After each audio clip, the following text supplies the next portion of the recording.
In part 3 of my interview with Congressman Vern Buchanan, he talks about his instant polls and his stance against oil drilling off the Florida coastline. I want to ask you about these instant polls. You've been putting these out on a lot of different issues, including the president and the opioid crisis.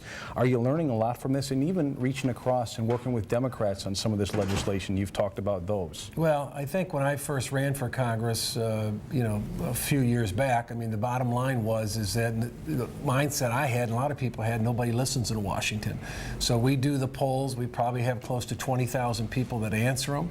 I always tell people I'm humbled to be a congressman as a blue-collar kid, but I'm a representative. So we try to reach out with things that are pertinent, relevant, and get their thoughts and ideas, because I work for the people in this district. And it does help me sometimes, not on every issue, but a lot of issues I might be thinking one way. It makes me recalibrate or relook at kind of where we're at on a particular position. And yeah, you mentioned, you touched on the oil drilling issue. I know that you've been against that off the coastal shores here of Florida.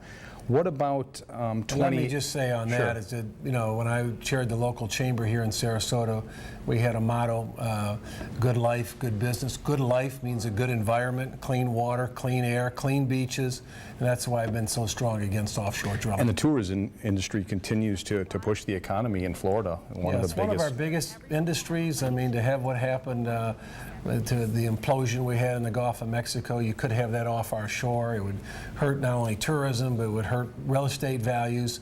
If they want to drill or do something up in Louisiana or Texas, that's up to them, but in our shores, we're going to make sure that doesn't happen.